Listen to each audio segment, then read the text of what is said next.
네, 안녕하세요. 오늘 여러분께서 보내주신 자료들 가지고 눈에 보이지는 않지만 기업에 정말 중요한 거 있잖아요. 네네. 바로 무형자산 이야기 좀 해볼까 합니다. 특히 이걸 언제 회계장부에 정식 자산으로 올릴 수 있는지 그 조건들이 좀 까다롭거든요. 네, 그렇죠. 그걸 한번 제대로 파헤쳐 보겠습니다. 먼저 무형자산이 뭔지 아주 간단히만 짚어볼까요? 네. 일단 식별이 가능해야 하고 기업이 통제할 수도 있어야 하고 또 미래에 돈을 벌어다 줄 것 같은 그런 비화폐성 자산이잖아요. 맞습니다. 기본 정의죠. 근데 이게 다가 아니라는 거죠. 이걸 진짜 자산으로 장부에 딱 기록하려면 추가로 두 가지 중요한 인식 요건을 통과해야 한다면서요. 네, 그렇습니다. 정의에 맞는다고 그냥 다 자산이 되는 건 아니거든요. 오늘 바로 그 인식 요건 문턱을 한번 집중적으로 보겠습니다. 첫 번째 관문은요, 그 자산에서 나올 미래 경제적 효익? 쉽게 말하면 돈이 될 만한 가치가 기업으로 들어올 가능성이 그냥 높은 게 아니라 매우 높아야 한다는 겁니다. 매우 높아야 한다. 이게 좀 애매하게 들릴 수도 있을 것 같은데요. 그냥 기대하는 거 이상이라는 건 알겠는데 이 높은 가능성을 기업들이 어떻게 증명하나요? 예를 들어 완전히 새로운 기술 개발 초기 단계라면요. 아, 그거 좋은 질문인데요. 여기서 높은 가능성은 그냥 느낌이 아니라 좀 객관적인 증거가 필요해요. 예를 들면 탄탄한 시장 조사 결과라던가 아니면 이미 확보된 고객 계약, 또 기술이 진짜 구현 가능하다는 구체적인 사업 계획 같은 거요. 아하, 그러니까 연구개발 초기 단계 지출은 미래 효익이 아직은 좀 불확실하잖아요. 그렇죠. 아직은 잘 모르죠. 네, 그래서 이 첫 번째 요건을 넘기기 어려워서 그냥 바로 비용으로 처리하는 경우가 많은 거죠. 성공 가능성이 높다고 보기엔 아직 좀 이른 시점이니까요. 아, 그냥 막연한 희망 회로가 아니라 진짜 구체적인 증거가 뒷받침되어야 하는군요. 알겠습니다.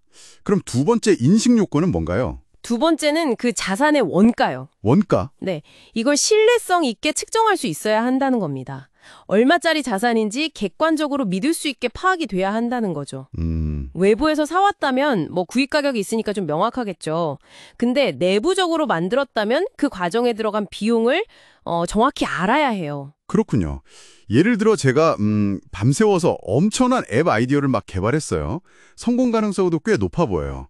그런데 제가 거기에 쏟은 시간이나 노력, 아니면 간식 사 먹은 비용 이런 걸 객관적인 원가로 딱 집계하기 어렵다면 이건 자산으로 인정받기 어렵다는 뜻일까요? 네, 정확히 보셨습니다. 아, 다른 회사에서 이미 만들어진 앱을 사오는 거랑은 다르게요? 그렇죠. 외부에서 사온 거는 거래 가격이라는 아주 명확한 원가 정보가 있잖아요. 네네. 계약서도 있을 거고, 그래서 자산의 내용, 그러니까 식별 가능성이죠. 그리고 권리, 통제 가능성도 분명하고요. 근데 내부적으로 만든 거, 특히 말씀하신 그런 아이디어나 초기 개발 단계 지출은 그 원가만 딱 분리해서 믿을 만하게 측정하기가 사실 매우 어렵거든요. 그래서 자산으로 인식되기가 좀 힘든 거죠. 그럼 이런 인식 요건들 아니면 아까 말한 무형자산의 기본 정의 요건 있잖아요.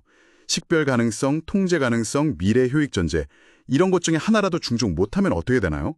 예를 들어 회사 내부에 오랫동안 쌓인 좋은 평판, 명성 같은 거요. 이것도 가치 있는 풍경이 있어 보이는데 아, 그런 경우엔요. 관련 제출은 자산이 아니라 그냥 발생한 시점에 바로 비용으로 처리됩니다. 바로 비용으로? 네, 자료에서도 나오지만 내부적으로 만든 영업권, 굿윌이라고 하죠. 아니면 브랜드 가치, 고객 목록 이런 것들이 대표적이에요. 이런 것들은 그 가치를 따로 떼어서 식별하거나 또 그걸 만드는 데 든 원가를 신뢰성 있게 측정하기가 어렵기 때문에 자산인식 기준을 통과 못하는 경우가 대부분입니다. 아하. 그래서 재무제표만 보면 실제 기업 가치보다 어쩐지 좀 낮게 보이는 경우가 있군요. 특히 기술 기업이나 브랜드 파워가 센 회사들은 더 그렇겠어요? 네, 그럴 수 있죠. 근데 아까 외부에서 브랜드를 사오는 경우는 다르다고 하셨죠? 네, 그건 확연히 다릅니다. 예를 들어 A 회사가 아주 유명한 음료 브랜드 XYZ를 큰돈 주고 인수했다고 쳐보죠. 네. 그럼 그 인수가, 즉 원가는 명확하잖아요. 계약을 통해서 브랜드 자체, 식별 가능성이죠. 그리고 사용권, 통제 가능성도 확보가 되고요. 그렇죠. 계약서에 다 있으니. 네, 이렇게 외부에서 따로 취득하거나 아니면 사업 결합, 뭐 M&A 과정에서 얻은 무형자산은요, 미래 경제적 효익이 들어올 가능성 요건은 보통 충족된 걸로 봐요. 아, 그건 그냥 넘어가는군요. 네, 일반적으로 그렇다고 봅니다. 그래서 원가 측정 같은 다른 요건만 만족하면 자산으로 인식할 수 있는 거죠. 이야, 내부 창출이랑 외부 취득이랑 회계 처리가 이렇게 다르네요. 그럼 정리해보면 무형자산으로 인정받으려면 문턱이 총 5개인 셈이군요. 네, 그렇죠. 정의요건 3가지. 식별 가능해야 하고, 통제 가능해야 하고, 미래 효익이 존재해야 하고, 그리고 인식요건 2가지. 그 효익이 들어올 가능성이 매우 높아야 하고, 원가도 믿을 수 있게 측정 가능해야 한다. 와, 정말 꽤 깐깐한 기준인데요. 맞습니다. 이 기준들이 사실 회계 정보의 신뢰성, 그리고 또 검증 가능성을 지키기 위한 장치라고 보시면 됩니다.